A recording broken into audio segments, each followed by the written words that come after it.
Most people imagine economic collapse as something sudden, a dramatic crash, empty shelves, banks failing overnight, mass panic everywhere at once. But historically, collapse rarely begins that way. In fact, the most dangerous stage usually happens long before most people realize anything is seriously wrong at all. Because systems often appear stable on the surface right up until the pressure underneath them becomes impossible to hide anymore. That's what makes collapse so deceptive. At first, life still feels mostly normal. People continue working. Shops stay open.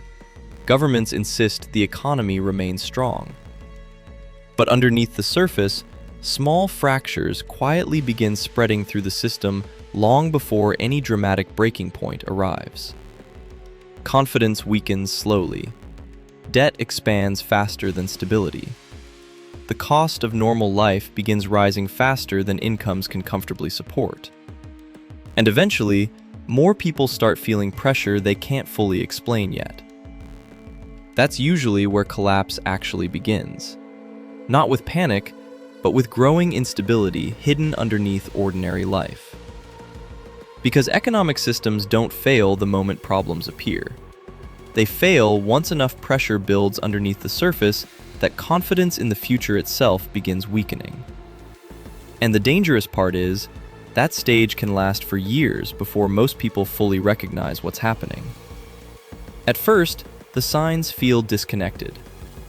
Housing becomes harder to afford. Debt rises.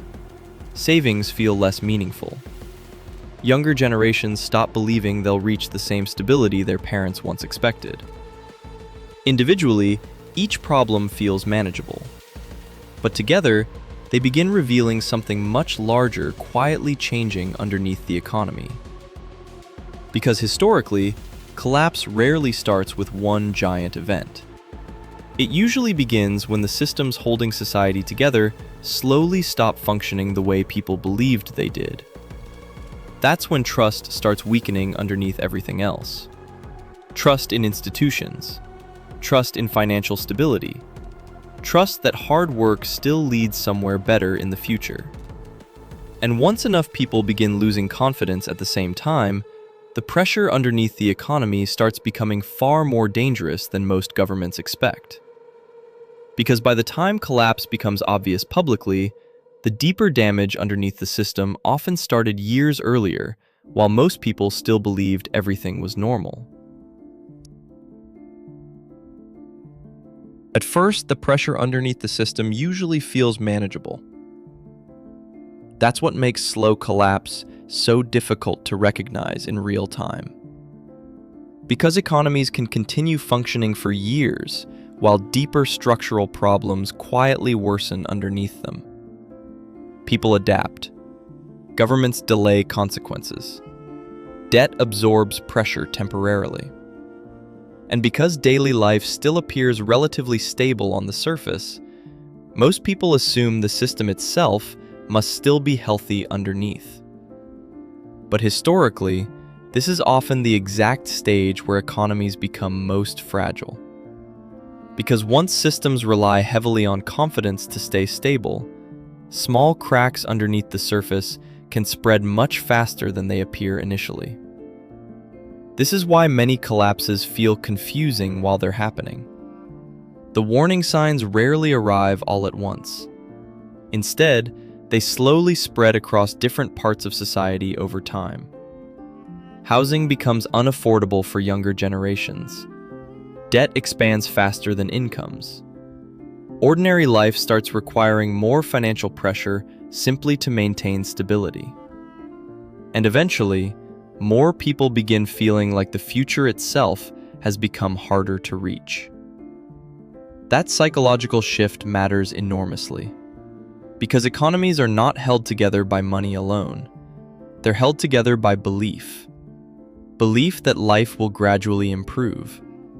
Belief that work still creates opportunity. Belief that stability remains achievable long term. And once enough people begin losing confidence in those ideas simultaneously, the pressure underneath the system starts becoming much harder to control. This is where economic decline often spreads into something larger than finance itself. Trust weakens, social tension rises, institutions become less respected. Because when ordinary people stop feeling economically secure, they also begin questioning whether the systems surrounding them are still functioning fairly at all. That's why collapse historically tends to accelerate psychologically before it accelerates financially. At first, people simply feel pressure, then uncertainty. Then eventually, growing numbers of people begin realizing the system underneath society may not be as stable as they once believed. And the dangerous part is, governments often struggle to fully solve these problems because modern economies become deeply dependent on the systems causing the pressure in the first place. Debt supports growth. Asset inflation supports markets. Consumption keeps economies expanding even while households become increasingly strained underneath the surface. Which means the system can continue appearing stable statistically while confidence quietly weakens underneath it year after year. This is why collapse rarely feels dramatic in the beginning, because the early stages often look almost identical to normal life, just with slightly more pressure, slightly less optimism, and slightly more instability spreading quietly underneath society over time. And historically, that's often the moment when systems become most dangerous. Not when collapse becomes obvious, but when the deeper structural damage underneath the economy has already been building for years unnoticed. The most dangerous part about slow collapse is that societies often continue functioning long after the deeper foundations underneath them have already started weakening. That's why so many historical collapses only appear obvious in hindsight. Because while people were living through them, most still believed the system would eventually stabilize again. And for a while, governments can often delay the pressure successfully. More debt, more money creation, more intervention designed to keep confidence stable a little longer. But underneath the surface, something much more important slowly starts breaking first. Long-term belief in the future itself. Because once enough people stop believing life will improve over time, the emotional foundation underneath the economy starts weakening alongside the financial one. Young people delay major life decisions, families stop feeling financially secure, businesses become more cautious. Trust in institutions slowly erodes underneath society.